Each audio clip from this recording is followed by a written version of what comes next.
প্রিয় শিক্ষার্থীরা, তোমাদের স্বাগত জানাচ্ছি আমাদের আজকের ভিডিওতে। আমাদের আজকের ভিডিওর বিষয়বস্তু হচ্ছে সংখ্যা পদ্ধতি এবং ডিজিটাল ডিভাইস। এই অধ্যায়ের সংখ্যা পদ্ধতি অংশের সংখ্যা পদ্ধতির ইতিহাস। আমরা যদি সংখ্যা পদ্ধতির ইতিহাস নিয়ে আলোচনা করি, তাহলে আমরা যে জিনিসটা দেখতে পারবো, সংখ্যা পদ্ধতির ইতিহাস মানে হচ্ছে গণনা পদ্ধতির ইতিহাস। অর্থাৎ মানুষ প্রথম কবে থেকে গণনা করা শুরু করলো এবং সেই গণনা থেকে কবে ধীরে ধীরে লিখিত সংখ্যা পদ্ধতির প্রচলন শুরু হলো। এটাই মূলত সংখ্যা পদ্ধতির ইতিহাস। আমরা যদি মানব সভ্যতার ইতিহাস থেকে বিবেচনা করি, প্রথম মানুষ কবে গণনা করা শুরু করলো বা মানুষের প্রথম কবে গণনার প্রয়োজনীয়তাটা শুরু হলো? আমরা যদি প্রাগৈতিহাসিক যুগের কথা চিন্তা করি, মানুষ যখন দল বেঁধে পশু শিকার করত, তখন একটা টিম পশু শিকার করতে যেত এবং সেখান থেকে কয়েকটা পশু শিকার করে নিয়ে আসতো। তখন কিন্তু হাতের আঙ্গুলের সাহায্যে, কাঠের টুকরার সাহায্যে অথবা নুড়ি পাথর বা হাড়ের টুকরা ব্যবহার করে মানুষ গণনা করতে পারত। তখন খুব বেশি বড় সংখ্যা বা বেশি সংখ্যক পরিমাণের কোনো কিছুই গণনা করতে হতো না। এরপরে ধারাবাহিকভাবে মানুষের সভ্যতা যখন উন্নত হতে থাকলো এবং একটা পর্যায়ে গিয়ে মানুষ কৃষিকাজ এবং তার পরবর্তীতে ব্যবসা-বাণিজ্য শুরু করলো বা লেনদেন শুরু করলো, ঠিক তখনই মানুষের বড়, বড় সংখ্যা গণনা করার প্রয়োজনীয়তাটা শুরু হয়। যখন মানুষ কৃষিকাজ করত, তখন ঠিক কি পরিমাণ ধান উৎপাদিত হলো বা যখন ব্যবসা-বাণিজ্যের প্রয়োজনে ঠিক কি পরিমাণ ধানের বিপরীতে ঠিক কি পরিমাণ গরুর দুধ পাওয়া যাবে অথবা ঠিক কি পরিমাণ গম দিলে ঠিক কি পরিমাণ সরিষা পাওয়া যাবে, এইটার জন্য মানুষের গণনার প্রয়োজনীয়তাটা আরো বাড়তে থাকলো বা আরো বড় সংখ্যায়, বড় সাইজের সংখ্যা গণনার প্রয়োজনীয়তাটা শুরু হলো। এরই ধারাবাহিকতায় মানুষ আস্তে, আস্তে লিখিত সংখ্যার প্রচলন করে। আমরা সর্বপ্রথম লিখিত সংখ্যার যে নিদর্শনটা পেয়েছি, সেটা আজ থেকে ৫,০০০ বছর আগে। সুমেরীয় বা ব্যাবিলনীয় সভ্যতার মানুষ এবং মিশরীয় সভ্যতার মানুষ, এদের কাছ থেকেই প্রথম লিখিত সংখ্যার নিদর্শন আমরা পেয়েছি। আমরা যদি একটু দেখি আমাদের বইয়ের পাতাতে সংখ্যা পদ্ধতির ইতিহাস, আমি যেটা আলোচনা করলাম, প্রাচীনকালে মানুষ কি করত? প্রাচীনকালে মানুষ আঙ্গুল, কাঠি, নুড়ি বা কাঠে বা দাগ টেনে গণনা করত। এরপরে মানুষ যখন কৃষিকাজ এবং ব্যবসা-বাণিজ্যের প্রয়োজন বাড়ল, তখনই মানুষ আস্তে, আস্তে বড় সংখ্যার গণনা শুরু করল। এর ফলশ্রুতিতে সুমেরীয়, ব্যাবিলনীয় এবং মিশরীয় সভ্যতায় আজ থেকে কত বছর আগে? আজ থেকে ৫,০০০ বছর আগে ১ম লিখিত চিহ্নের নিদর্শন পাওয়া যায়। এর আগে থাকতে পারে অথবা নাও থাকতে পারে, কিন্তু মানুষ আবিষ্কার করতে পারেনি। মানুষ পেয়েছে ১ম সুমেরীয় এবং ব্যাবিলনীয় সভ্যতায়। আচ্ছা, সুমেরীয় এবং ব্যাবিলনীয় সভ্যতা নিয়ে যদি আমি একটু আলোচনা করি, আমি দেখতে পাবো সুমেরীয় এবং ব্যাবিলনীয় সংখ্যা পদ্ধতি হচ্ছে ৬০ ভিত্তিক সংখ্যা পদ্ধতি। ৬০ ভিত্তিক সংখ্যা পদ্ধতির এই প্রচলন এখনো আমাদের ব্যবহার হয় বা আমরা এখনো ব্যবহার করি। এটার প্রচলন এখনো আছে। যেমন ৬০ সেকেন্ডে ১ মিনিট অথবা ৬০ মিনিটে ১ ঘন্টা। আমরা সময় এবং কোণের গণনাতে এখনো আমরা সুমেরীয়, ব্যাবিলনীয় এই সংখ্যা পদ্ধতির ব্যবহারটা করে থাকি। আচ্ছা, ঠিক সমসাময়িক সময়ে আরেকটা লিখিত সংখ্যা পদ্ধতির পাওয়া যায় বা নিদর্শন পাওয়া যায়, সেটা হচ্ছে মিশরীয় হায়ারোগ্লিফিক সংখ্যা পদ্ধতি। আমরা এইখানে যে চিহ্ন বা প্রতীকগুলো দেখছি, এগুলো মিশরীয় হায়ারোগ্লিফিক্স সংখ্যা পদ্ধতির। এটাও প্রায় সমসাময়িক সময়ের সংখ্যা পদ্ধতি। এবং এর পরবর্তী ধাপে বিভিন্ন সভ্যতা তাদের নিজস্ব সংখ্যা পদ্ধতি বা নিজস্ব গণনা পদ্ধতির আবিষ্কার করেন বা উৎকর্ষ সাধন করেন। আমরা আ হিন্দু আরবীয় সংখ্যা পদ্ধতি দেখছি। হিন্দু আরবীয় সংখ্যা পদ্ধতি যেটা এখন আমরা দশমিক সংখ্যা পদ্ধতি বা আমাদের প্রচলিত যে সংখ্যা পদ্ধতি, সেটাই মূলত হিন্দু আরবীয় সংখ্যা পদ্ধতি। এটা আমরা একটু পরেই আলোচনা করব।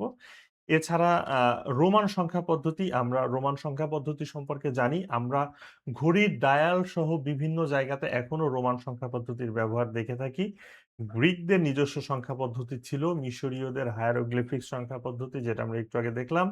চাইনিজদের নিজস্ব সংখ্যা পদ্ধতি, মায়ান এবং এই যে সর্বশেষ যেটা দেয়া আছে সেটা হচ্ছে ব্যাবিলনীয় সংখ্যা পদ্ধতি বা সাইট ভিত্তিক সংখ্যা পদ্ধতি, যেটা সর্বপ্রথম আ লিখিত সংখ্যা পদ্ধতি হিসাবে পাওয়া যায়।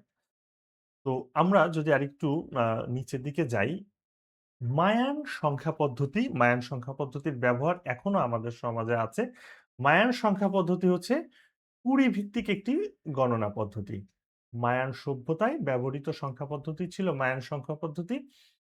আমরা যদি দেখি যে আমাদের একটু প্রাচীন মানুষ যারা আছেন, যারা একটু কম লেখাপড়া জানেন, তারা গণনার ক্ষেত্রে সাধারণত ১ কুড়ি, ২ কুড়ি এভাবে গণনা করেন। পান-সুপারি গণনার ক্ষেত্রেও কিন্তু এই ১ কুড়ি, ২ কুড়ি বা কুড়ি ভিত্তিক গণনা পদ্ধতির ব্যবহারটা কিন্তু এখনো আছে।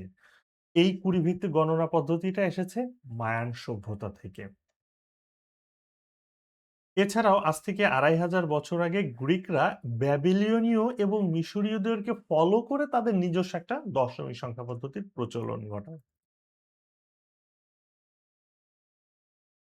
এবং গ্রিক সভ্যতার পতনের পর রোমানরা তাদের নিজস্ব বর্ণমালা ব্যবহার করে রোমান সংখ্যা পদ্ধতির প্রচলন করে। এবং এই যে এইগুলো হচ্ছে আমাদের রোমান সংখ্যার বিভিন্ন ডিজিট, যেগুলো আমরা আমাদের ঘড়ির ডায়াল বা বিভিন্ন জায়গাতে সাধারণত দেখে থাকি। পরবর্তী আমাদের সবথেকে গুরুত্বপূর্ণ যেটা টপিক সেটা হচ্ছে শূন্য। গণনা পদ্ধতিতে শূন্যের প্রথম ব্যবহার করে হচ্ছে ভারতীয়রা, এবং শূন্যের আবিষ্কার করেও ভারতীয়রা। ভারতীয় গণনা পদ্ধতিতেই প্রথম শূন্যের ব্যবহারটা শুরু হয়। এবং এই ভারতীয় গণিতবিদদের কাছ থেকেই অ্যা এই যে ১০ ভিত্তিক যে গণনা পদ্ধতি, সেই গণনা পদ্ধতির প্রচলন ঘটে। এই যে ১০ ভিত্তিক সংখ্যার প্রবর্তন করেন কারা? এই যে আর্যভট্ট এবং পিঙ্গলার মতো গণিতবিদরা। উনাদের হাত ধরেই ভারতীয় গণনা পদ্ধতিতে শূন্যের আবিষ্কার হয় এবং ১০ ভিত্তিক গণনা পদ্ধতির প্রচলন ঘটে। এবং আরবীয় গণিতবিদরা পরবর্তীতে, এই আরবীয় গণিতবিদরা ভারতীয় পদ্ধতি গ্রহণ করে এবং এইটাকে উন্নয়ন করে ইউরোপ সহ সারা বিশ্বে এটাকে ছড়িয়ে দেন। এই যে আরবীয় গণিতবিদরা ভারতীয়দের কাছ থেকে এটা গ্রহণ করলেন এবং এটার উন্নয়ন করে সারা বিশ্বে ছড়িয়ে দিলেন। এর পরবর্তীতে ইউরোপ সহ সারা বিশ্বের মানুষজন এইটাকে হিন্দু আরবীয় সংখ্যা পদ্ধতি নামে চিনে থাকেন। যে সংখ্যা পদ্ধতিটা আমরা এখন সারা পৃথিবীব্যাপী গণনার ক্ষেত্রে ব্যবহার করে থাকি। এবং এই সংখ্যা পদ্ধতিতে আমাদের ১০ টি চিহ্ন রয়েছে এবং এই ১০ টি চিহ্ন ব্যবহার করে আমরা শূন্য থেকে শুরু করে অসীম সংখ্যায় সংখ্যাকে আমরা প্রকাশ করতে পারি। কোন ভিত্তিতে? ১০ ভিত্তিক গণনা পদ্ধতিতে। এটা সম্পর্কে আমরা পরবর্তীতে বিস্তারিত আরো আমরা আলোচনা করব। আমরা যদি একটু দেখি, এখানে আমাদের কিছু বহু নির্বাচনী প্রশ্নের টিপস আছে। শূন্যের প্রথম বিকাশ এবং প্রচলন কোথায় হয়? ভারতবর্ষে। আচ্ছা, ভগ্নাংশের প্রথম প্রচলনটা কিন্তু আসে মিশরে। মিশরীয়রাই প্রথম ভগ্নাংশের প্রথম ব্যবহার করে বা তারা প্রচলন করে। এবং প্রথম যে ইনফিনিটি বা অসীম, এইটার আ গাণিতিকভাবে এটার প্রথম প্রকাশ করেন হচ্ছে অ্যারিস্টটল, যিনি একজন গ্রিক দার্শনিক। আমরা সবাই অ্যারিস্টটলের সম্পর্কে জানি। এবং গ্রিস সংখ্যা পদ্ধতি, গ্রিকে আ গ্রিক যে সংখ্যা পদ্ধতি ছিল গ্রিসে, সেটা হচ্ছে কত ছিল? ২৭ টি গ্রিক অ্যালফাবেট নিয়ে ১০ ভিত্তিক সংখ্যা পদ্ধতি চালু করা হয়। আমরা যদি এটাকে একটু সামারি আকারে দেখি, তাহলে কি হচ্ছে আমাদের গণনার জন্য প্রথম ব্যবহার করা হতো কি? হাতের আঙ্গুল, নুড়ি পাথর, কাঠি বা ঝিনুক রশি ইত্যাদি ব্যবহার করা হতো। খ্রিস্টপূর্ব ৩৪০০ সালে হায়ারোগ্লিফিক্স সংখ্যা পদ্ধতির মাধ্যমে সর্বপ্রথম গণনার ক্ষেত্রে লিখিত সংখ্যা বা চিহ্নের ব্যবহার শুরু হয়। আ যেটা অক্ষরপত্রে বলা আছে আরকি। আর সুমেরীয় এবং ব্যাবিলনীয় বা মিশরীয় সংখ্যা পদ্ধতিতে কি হচ্ছে, ৫০০০ বছর আগে প্রথম লিখিত সংখ্যা ব্যবহার হয়। এবং আমাদের সুমেরীয় বা ব্যাবিলনীয় সংখ্যা পদ্ধতি হচ্ছে আমাদের ৬০ ভিত্তিক গণনা পদ্ধতি। যেটা ব্যবহার করে আমরা এখনো সময় গণনা করে থাকি। মায়ান সংখ্যা পদ্ধতি হচ্ছে আমাদের ২০ ভিত্তিক গণনা পদ্ধতি। আ যেটা আমরা ১ কুড়ি, ২ কুড়ি এভাবে গণনা করে থাকি। ১ম ভগ্নাংশের ব্যবহার হয় কোথায়? মিশরে হ্যারোগ্লিফিক্স গণনা পদ্ধতিতে। আজ থেকে ২৫০০ বছর আগে গ্রিকরা সর্বপ্রথম মিশরীয়দের ফলো করে বা সুমেরীয় ব্যাবিলনীয়দের ফলো করে তাদের নিজস্ব গণনা পদ্ধতি আবিষ্কার করেন এবং আমাদের ইনফিনিটির ধারণা দেন হচ্ছে গ্রিক দার্শনিক অ্যারিস্টটল এবং ভারতীয়রা আবিষ্কার করেন শূন্যের। এটাই আমাদের আজকের আলোচ্য বিষয়বস্তু ছিল। যেখানে আমরা আলোচনা করেছি সংখ্যা পদ্ধতির ইতিহাস নিয়ে। ধন্যবাদ সবাইকে।